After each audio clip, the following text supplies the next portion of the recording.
Hey, this is Mark, and in today's podcast, we're going to talk about when anxiety and depression are signals, not personal failures. This channel is largely for neurotypical wives who may be suffering from Cassandra Syndrome, in a relationship with an ASD level 1 husband, and have the associated trauma. So if you're watching this and you've been wondering why you feel so anxious, flat, or depressed in your marriage, even though you keep telling yourself nothing is that bad, then this podcast is for you. Now, many neurotypical wives come to the same conclusion. I've tried everything I know to do. He walks fine, talks fine, works fine, very smart guy, everybody likes him. Something must be wrong with me. So today I want to slow that down, because very often anxiety and depression are not signs of personal failure. They're signals from your nervous system that has been under strain for how many decades now? So let's have a grounding moment here for about 10 seconds. Before we go any further, I want you to take a slow, deep breath.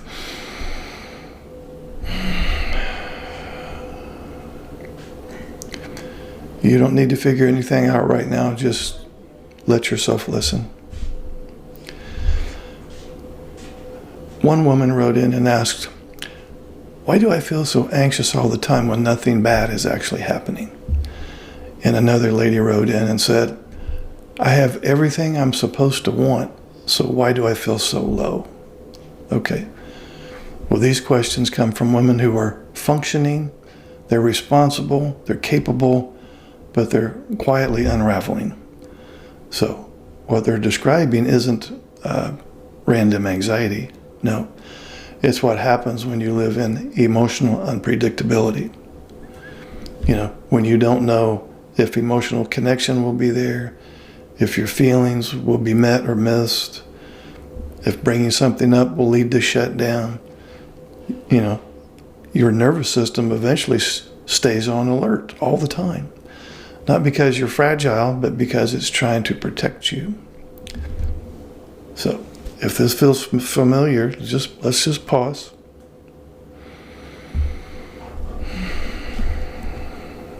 Deep breath. Your anxiety didn't come out of nowhere. Another neurotypical wife asked, "Why do I feel on edge even on good days?" Because this anxiety isn't about fear of the future. It's about monitoring the present. Many of the NT wives that I work with describe watching tone closely, choosing words carefully, rehearsing conversations, anticipating shutdowns and meltdowns, adjusting themselves to keep things calm. Okay, this is not generalized anxiety, it's hypervigilance. And your nervous system has learned, if I stay alert, I can prevent pain. And that level of alertness is exhausting.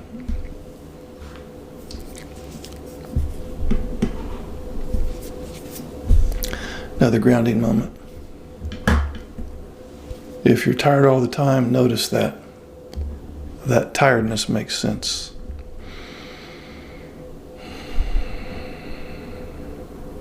Okay. Another listener asked, "Why did my anxiety turn into numbness?"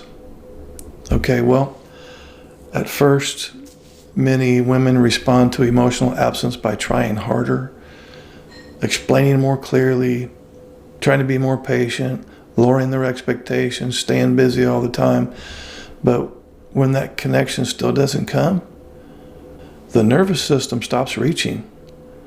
And that's when women say, "I feel flat, I don't care anymore, I feel empty, my tank is dry, I don't have the energy to try anymore." Now that's not laziness, that's shutdown. Depression here isn't a defect. It's a protective response to chronic emotional depletion. So now, if you've judged yourself for feeling numb, let's pause. Breath.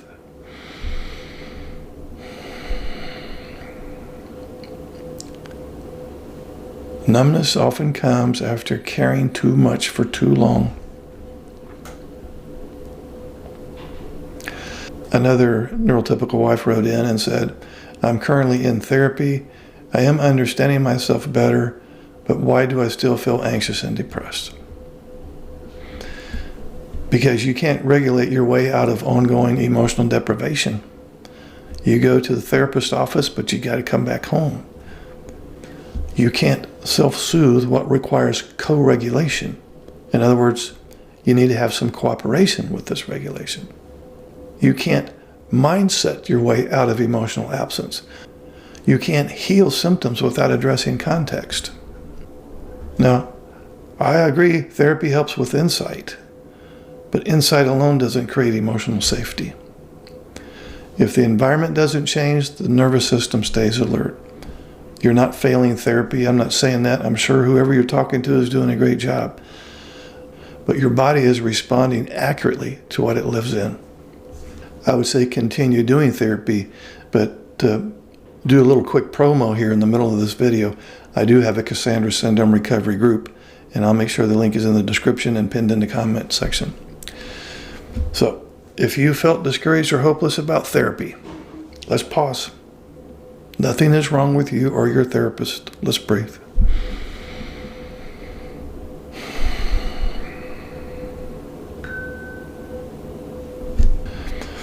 Another lady wrote in and asked, why do I keep blaming myself instead of the situation? Because nothing looks bad enough. Your ASD husband isn't cruel, he's not abusive, he may even be trying. So instead of questioning the relationship dynamic, you question yourself. You think, I should be grateful. Maybe we have plenty of money, have nice furniture, I shouldn't need this. Why can't I just accept things? Everybody else likes him fine. But your nervous system doesn't respond to logic. It responds to felt experience. And emotional pain doesn't require justification to be real. Okay? So now, if you've been minimizing your pain, let's pause again. Pain doesn't need comparison to be valid. Let's breathe.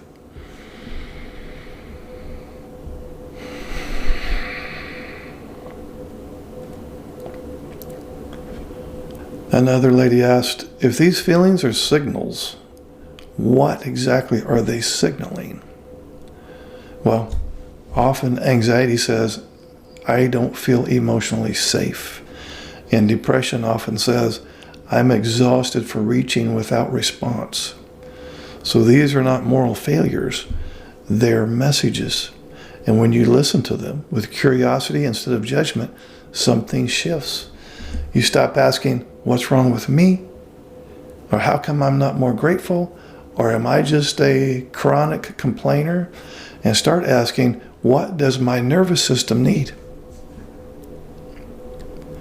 Now, if that question feels gentler, notice that. Gentleness is corrective. Take a breath.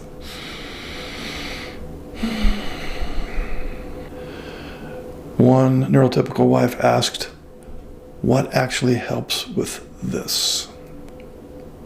When she says this, I'm assuming she's talking about the neurodiverse marriage where her husband is autistic. Let's first talk about what actually makes things worse. Trying harder, explaining more, silencing yourself, forcing acceptance, walking on eggshells. What helps is naming reality without self-blame, reducing emotional overexposure, building emotional support outside the marriage, and treating your symptoms as information, not enemies. Healing begins when you stop fighting your nervous system and start listening to it. Breath.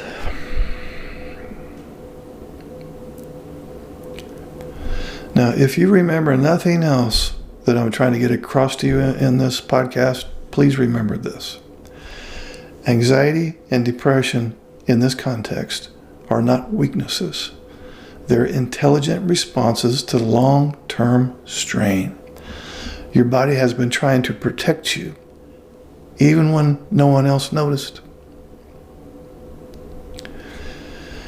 Now, in the next episode, we'll talk about how to tell the difference between autism-related limitations and patterns that cross into emotional harm, and why trusting yourself matters.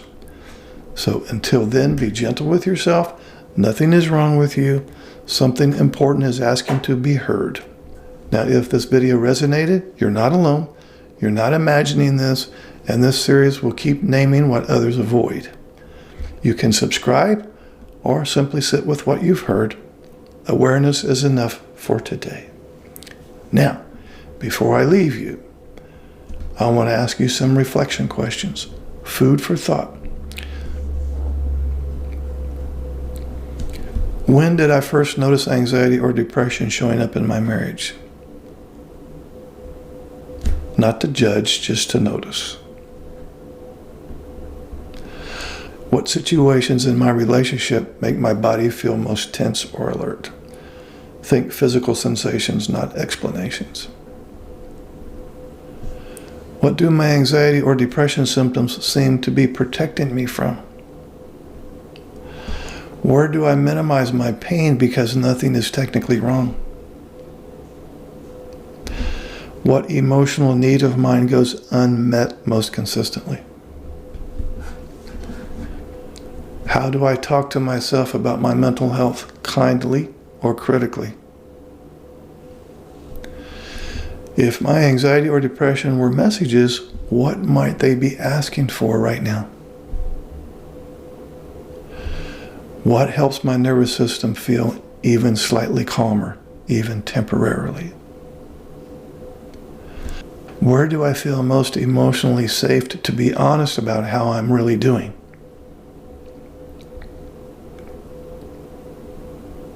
And what feels clearer after watching this podcast, even if it's uncomfortable? You don't need answers yet.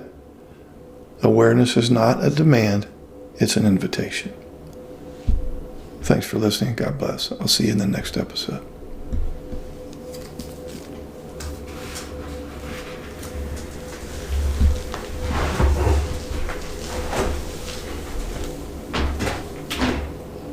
Would you like to schedule a paid private coaching session? This will be in the form of a face-to-face Zoom call. Underneath any of my videos, you'll see this Calendly link. If you click on that link, it'll open up my calendar. You can pick the available days and times that works for your schedule. You'll get a follow-up email immediately after purchasing a session that will have the Zoom link that coincides with the day and time that you picked. I will get an email too that you scheduled a session, and I will be available on that exact day and time, and we will talk. I look forward to working with you.